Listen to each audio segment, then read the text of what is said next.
ನಮಸ್ಕಾರ ಸ್ನೇಹಿತರೆ, ಗಾಯತ್ರಿ ಕಿಚನ್ಗೆ ನಿಮಗೆಲ್ಲ ಸ್ವಾಗತ. ಅಮ್ಮ ಇವತ್ತು ಬದನೆಕಾಯಿಂದ ಎಣ್ಗಾಯಿ ಬಜ್ಜಿ ಮಾಡ್ತಾ ಇದ್ದಾರೆ. ಅದಕ್ಕೋಸ್ಕರ ಈ 2 ಬದನೆಕಾಯಿನ ನಾನು ಒಲೆಯಲ್ಲಿ ಹಾಕಿಬಿಟ್ಟು ಸುಟ್ಕೊಂಡು ಹೋಗ್ತೀನಿ. ಒಲೆಯಲ್ಲಿ ಸುಟ್ಟಿ ಮಾಡಿದ್ರೆ ಟೇಸ್ಟ್ ಜಾಸ್ತಿ, ಇಲ್ಲ ಅಂದರೆ ಗ್ಯಾಸ್ ಮೇಲೂ ಕೂಡ ಇದನ್ನು ಸುಟ್ಕೋಬಹುದು. ಇವತ್ತಿನ ವ್ಲಾಗ್ ನೋಡೋದಕ್ಕಿಂತ ಮುಂಚೆ ಹೊಸಬರಾಗಿದ್ದರೆ ಸಬ್ಸ್ಕ್ರೈಬ್ ಮಾಡಿ, ಪಕ್ಕದಲ್ಲಿರುವಂಥ ಬೆಲ್ಲೈಕಾನನ್ನು ಪ್ರೆಸ್ ಮಾಡಿ. ನಾನು ಮುಂದೆ ಹಾಕುವಂಥ ಎಲ್ಲ ವಿಡಿಯೋ ನೋಟಿಫಿಕೇಷನ್ ನಿಮಗೆ ಸಿಗತ್ತೆ. 2 ಬದನೆಕಾಯನ್ನು ನಾನಿಲ್ಲಿ ಒಲೆಯಲ್ಲಿ ಸುಡೋದಕ್ಕೆ ಹಾಕ್ಕೊಂಡಿದ್ದೀನಿ. ಈ ರೀತಿ ಬದನೆಕಾಯಿ ಎಲ್ಲ ಸುಡುವಾಗ ಜಾಸ್ತಿ ಬೆಂಕಿ ಇರಬಾರ್ದು, ಇಂಗಾಳ ಇರಬೇಕು ಕೆಳಗಡೆ. ಈ ರೀತಿ ಇಂಗಾಳದ ಮೇಲೆ ಇಟ್ಟು ಅದನ್ನ ಸುಡಬೇಕು. ಬೆಂಕಿ ಜಾಸ್ತಿ ಆಯಿತು ಅಂದರೆ ಬದನೆಕಾಯಿ ಒಂಥರ ಹಾಳಾಗಿಬಿಡುತ್ತೆ, ಚೆನ್ನಾಗಿ ಬೇಯಲ್ಲ. ಒಂದು ಕಡೆ ಬೆಂದ ಮೇಲೆ ಇನ್ನೊಂದು ಕಡೆ ತಿರುವು ಹಾಕ್ಕೋಬೇಕು ಅದನ್ನ.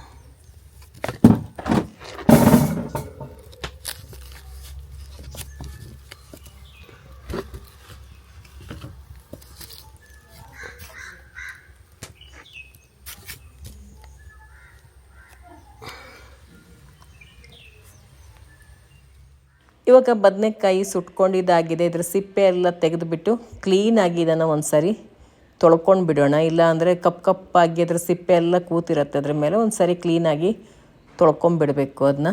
ನೋಡಿ, ಇವಾಗ ಕ್ಲೀನಾಗಿ ತೊಳ್ಕೊಂಡಿದ್ದಾಗಿದೆ. ಈಗ ಇದನ್ನ ಕಟ್ ಮಾಡ್ಕೊಳ್ತೀನಿ. ನೋಡ್ಕೊಳ್ತಾ ಕಟ್ ಮಾಡ್ಕೋಬೇಕು. ಮೊದಲು ಕಟ್ ಮಾಡುವಾಗ ಹುಳ ಎಲ್ಲ ಇದ್ರೂ ಇರುತ್ತೆ ಕೆಲವೊಮ್ಮೆ ಬದನೆಕಾಯಲ್ಲಿ. ಅದ್ರ ಜೊತೆಗೆ ಬೆಂಬಲಕಾಯಿನ ಹಾಕ್ಕೊಳ್ತಾ ಇದ್ದೀವಿ. ಇಲ್ಲಿ ಹುಳಿಗೆ ತುಂಬ ಚೆನ್ನಾಗಿರುತ್ತೆ. ಬೆಂಬಲಕಾಯಿ ಬದಲು ಹುಣಸೆ ಹಣ್ಣನ್ನು ಬಳಸ್ಬೋದು. ಬದನೆಕಾಯಿಂದ ಏನೇ ಮಾಡಿದ್ರೂ ಕೂಡ ತುಂಬಾ ಟೇಸ್ಟಿಯಾಗಿರುತ್ತೆ. ಅದರಲ್ಲೂ ಈ ರೀತಿ ಎಲ್ಲ ಬೆಂಕಿಯಲ್ಲಿ ಸುಟ್ಕೊಂಡು ಮಾಡಿದ್ರೆ ಅದ್ಭುತವಾದಂಥ ರುಚಿ ಅದು. ಈಗೆಲ್ಲ ಕಟ್ ಮಾಡ್ಕೊಂಡಿದ್ದಾಯಿತು. ಚಿಕ್ಕದಾಗಿ ಕಟ್ ಮಾಡ್ಕೋಬೇಕು ಇದನ್ನು. ಇದು ಒಲೆಯಲ್ಲಿ ಸುಟ್ಟಿದಾಗೋದ್ರಿಂದ ಕಟ್ ಮಾಡೋದೇನು ಕಷ್ಟ ಇಲ್ಲ.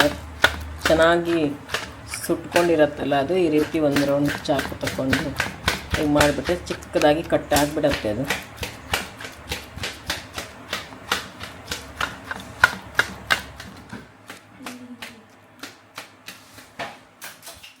ಇವಾಗ ಬಜ್ಜಿ ಮಾಡೋದಕ್ಕೆ ಅಮ್ಮ ಚಾಪರಲ್ಲಿ ಈರುಳ್ಳಿಯನ್ನು ಚಿಕ್ಕದಾಗಿ ಕಟ್ ಮಾಡ್ಕೊಂಡಿದ್ದಾರೆ. ಈಗ ಕರಿಬೇವಿನ ಸೊಪ್ಪು ಮತ್ತು ಕೊತ್ತಂಬರಿ ಸೊಪ್ಪು ಎರಡನ್ನು ಹಾಕ್ಕೊಂಡು ಈ ರೀತಿ ಅದನ್ನು ಪುಡಿ ಮಾಡ್ಕೊಂಡಿದ್ದಾರೆ. ಗ್ಯಾಸ್ ಮೇಲೆ ಒಂದು ಕಡಾಯಿಯನ್ನು ಇಟ್ಕೊಂಡ್ಬಿಟ್ಟು ಅದರಲ್ಲಿ 3 ಚಮಚದಷ್ಟು ಎಣ್ಣೆಯನ್ನು ಹಾಕ್ಕೊಂಡಿದ್ದಾರೆ. ಇದಕ್ಕೆ ಎಣ್ಣೆ ಸ್ವಲ್ಪ ಜಾಸ್ತಿ ಬೇಕಾಗತ್ತೆ, ಒಳ್ಳೆ ಟೇಸ್ಟಿಯಾಗಿರುತ್ತೆ. ಈ ಮೆಣಸು ಖಾರ ಇರುವಂಥ ಮೆಣಸು, ಅದಕ್ಕೋಸ್ಕರ ಇದನ್ನ 3ರಿಂದ 4 ಮೆಣಸನ್ನು ಕಟ್ ಮಾಡಿ ಹಾಕ್ಕೊಂಡಿದ್ದಾರೆ. ನೀವು ಹಸಿ ಮೆಣಸು ಕೂಡ ಇದಕ್ಕೆ ಹಾಕ್ಕೋಬೋದು. ಹಾಗೆ ಉದ್ದಿನ ಬೇಳೆ, ಸ್ವಲ್ಪ ಸಾಸಿವೆ ಕಾಳು, ಅದಾದಮೇಲೆ ಚಿಕ್ಕದಾಗಿ ಕಟ್ ಮಾಡ್ಕೊಂಡಂಥ ಈರುಳ್ಳಿ ಮತ್ತು ಟೊಮೆಟೊ 2 ಹಾಕ್ಕೊಂಬಿಟ್ಟು ಚೆನ್ನಾಗಿ ಅದನ್ನು ಹುರ್ಕೋಬೇಕು, ಬಾಡಿಸ್ಕೋಬೇಕು ಅದನ್ನು ಮೆದುವಾಗೋವರೆಗೆ. ಜೊತೆಗೆ ಕಟ್ ಮಾಡ್ಕೊಂಡಂಥ ಕೊತ್ತಂಬರಿ ಸೊಪ್ಪು ಮತ್ತು ಕರಿಬೇವಿನ ಸೊಪ್ಪು ಅದನ್ನು ಕೂಡ ಇಲ್ಲಿ ಸೇರಿಸ್ಕೊಂಡಿದ್ದಾರೆ. ಹಾಗೆ ಸ್ವಲ್ಪ ಕಾಯಿ ತುರಿ, ಇದೆಲ್ಲವನ್ನು ಈ ರೀತಿ ಮಿಕ್ಸ್ ಮಾಡಿ ಹುರ್ಕೋಬೇಕು. ಅದ್ರ ಜೊತೆಗೆ ಕಟ್ ಮಾಡ್ಕೊಂಡಂಥ ಬೆಂಬಲಕಾಯಿ, ಈಗ ಕಟ್ ಮಾಡ್ಕೊಂಡಂಥ ಬದನೆಕಾಯಿನ ಇದಕ್ಕೆ ಸೇರಿಸ್ಕೊಂಡು ಚೆನ್ನಾಗಿ ಎಲ್ಲವನ್ನು ಮಿಕ್ಸ್ ಮಾಡಬೇಕು. ಈಗ ಸಖತ್ತಾಗಿರುತ್ತೆ. ಇದ್ರ ಹಾಕ್ಕೊಂಡು ಊಟ ಮಾಡಿದ್ರೆ ಪ್ಲೇಟ್ ಖಾಲಿಯಾಗಿದ್ದೇ ಗೊತ್ತಾಗಲ್ಲ, ಅಷ್ಟು ರುಚಿಯಾಗಿರುತ್ತೆ. ಜೊತೆಗೆ 1-2 ಹಸಿಮೆಣಸು ಹಾಕ್ಕೊಳ್ಳಿ ಒಣಮೆಣಸಿನ ಜೊತೆಗೆ.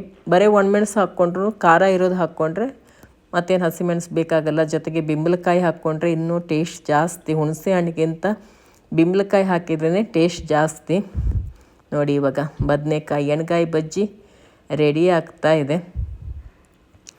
ಈರುಳ್ಳಿ ಟೊಮೆಟೊ ಎಲ್ಲ ಚೆನ್ನಾಗಿ ಹುರ್ಕೊಂಡಾದ ನಂತರ ಬೇಯಿಸಿದಂಥ ಬದನೆಕಾಯಿ ಹಾಕಿರೋದ್ರಿಂದ ಜಾಸ್ತಿ ಹೊತ್ತೇನು ಇದನ್ನ ಬೇಯಿಸ್ಕೋಬೇಕಂತಿಲ್ಲ. ರುಚಿಗೆ ತಕ್ಕಷ್ಟು ಉಪ್ಪು, ಹಾಗೆ ಒಂದು 1/4 ಚಮಚದಷ್ಟು ಸಕ್ಕರೆ, ಸವಳಾಗಬಾರ್ದು ಅಂತೇಳಿ ಹಾಕ್ಕೊಂಬಿಟ್ಟು ಮತ್ತೆ ಪುನಃ ಚೆನ್ನಾಗಿ ಇದೆಲ್ಲವನ್ನು ಮಿಕ್ಸ್ ಮಾಡ್ಕೋಬೇಕು.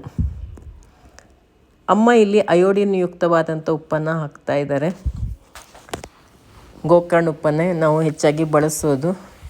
ಈಗ ಸ್ವಲ್ಪ ನೀರು ಹಾಕ್ಕೋಬೇಕು. ಇದು ಸ್ವಲ್ಪ ನೀರಿರಿದ್ರೆ ಅನ್ನದ ಜೊತೆಗೆಲ್ಲ ಕಲಿಸ್ಕೊಳ್ಳೋದಕ್ಕೆ, ಚಪಾತಿಗೆ, ಪುಲ್ಕಕ್ಕೆ, ಜೋಳದ ರೊಟ್ಟಿಗೆ ಎಲ್ಲ ಸಖತ್ತಾಗಿರುತ್ತೆ. ಅದಕ್ಕೆ ಸ್ವಲ್ಪ ನೀರು ಮಿಕ್ಸ್ ಮಾಡಿಕೊಂಡು ಒಂದು ಕುದಿ ಬರೋವರೆಗೆ ಇದನ್ನು ಕುದಿಸ್ಕೋಬೇಕು. ನೀರು ಹಾಕಿದ್ಮೇಲೆ ಒಂದು ಕುದಿ ಬಂದಿಲ್ಲ ಅಂದರೆ ಚೆನ್ನಾಗಿರಲ್ಲ. ಈಗ ರುಚಿಕರವಾದಂಥ ಒಲೆಯಲ್ಲಿ ಸುಟ್ಟು ಮಾಡಿದಂಥ ಬದನೆಕಾಯಿ ಬಜ್ಜಿ ರೆಡಿಯಾಗಿದೆ.